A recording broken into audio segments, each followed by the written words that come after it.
For what purpose does the gentleman from Wisconsin rise? Mr. Speaker, I ask unanimous consent that all members may have 5 legislative days in which to revise and extend their remarks and include extraneous material on H. Con. Res. 34. Without objection, so ordered.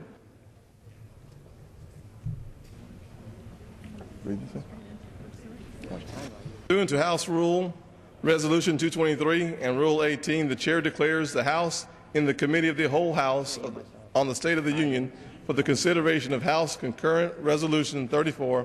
The Chair appoints the gentleman from Nebraska, Mr. Terry, to preside over the Committee of the Whole.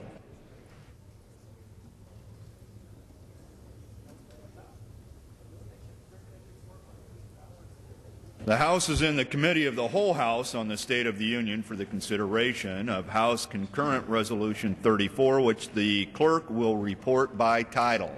Concurrent Resolution establishing the budget for the United States government for fiscal year 2012 and setting forth appropriate budgetary levels for fiscal years 2013 through 2021. Pursuant to the rule, the concurrent resolution is considered read the first time. General debate shall not exceed 4 hours, with 3 hours confined to the congressional budget, equally divided and controlled by the chair and ranking minority member of the Committee on the Budget, and 1 hour on the subject of economic goals and policies, equally divided and controlled by the gentleman from Texas, Mr. Brady, and the gentleman from New York, Mr. Hinchey, or their designees. The gentleman from Wisconsin, Mr. Ryan, and the gentleman from Maryland, Mr. Van Hollen, each will control 90 minutes of debate on the congressional budget. The chair recognizes the gentleman, Mr. Ryan, from Wisconsin. Mr. Speaker, I yield myself 5 minutes. Gentleman is recognized for 5 minutes. Mr. Speaker, earlier today we passed a continuing resolution that will ultimately save billions of dollars of taxpayer money. Today, we are converting and switching this debate to now saving trillions of dollars. Mr. Speaker, let me just begin to say this. The spending spree is over.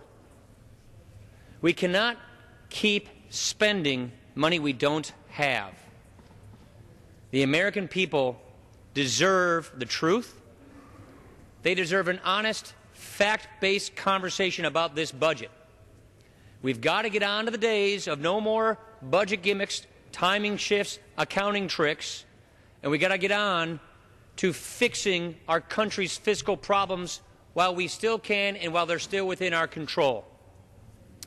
Mr. Speaker, specifically what our budget does is it cuts $6.2 trillion in spending from the President's budget.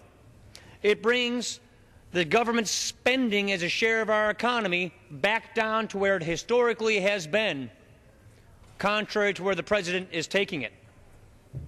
Mr. Speaker, we do not have a revenue problem in Washington. The problem here today is not that people don't pay enough taxes. The problem is Washington borrows and spends too much money.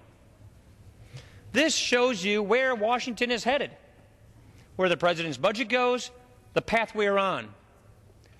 Mr. Speaker, I'm 41 years old. My wife and I have 3 beautiful kids who are 6, 7, and 9 years old.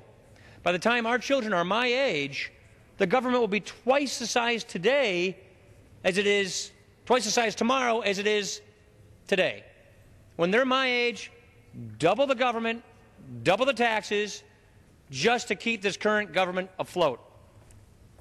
What we're really trying to do, Mr. Speaker, at the end of the day, is fulfill the legacy that we've been given by our parents, by our predecessors in Congress. We're going to have a vigorous debate about how to do this. We're going to have a vigorous debate about priorities and processes, and it's going to be emotional. At the end of the day, this is what we're trying to do.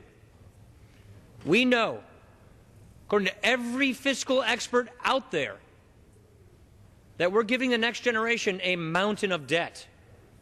And so we have a choice of 2 futures, Mr. Speaker. Which future do you want your children to have? One, where the debt gets so large it crushes the economy and it gives them a diminished future, a stagnant economy.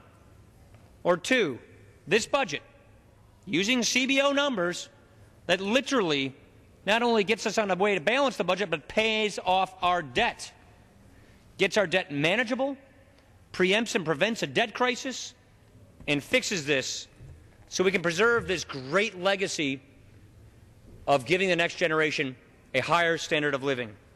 Now, Mr. Speaker, we had a speech yesterday from the President, not a plan, so to speak, but a speech. And unfortunately, I think the speech, which was a framework with no details, was really not about solutions, but about partisanship. I'm concerned, Mr. Speaker, that leaders here in town are more concerned about the next election than the next generation. I hope that that's not the case. I hope that leaders in this town change their tune so we can fix this problem, but it's going to require them to change their tune.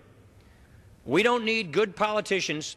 We don't need clever politics. We need real leadership and real solutions to fix this country's problems. Because, Mr. Speaker, if we don't make some tough decisions today, our children are going to have to face much, much tougher decisions tomorrow. I want to talk about one particular program, and I'll yield myself 2 additional minutes to do that. If you caught that, Mr. Speaker, I'll yield myself 2 additional minutes to do that. Gentleman Medicare. recognized.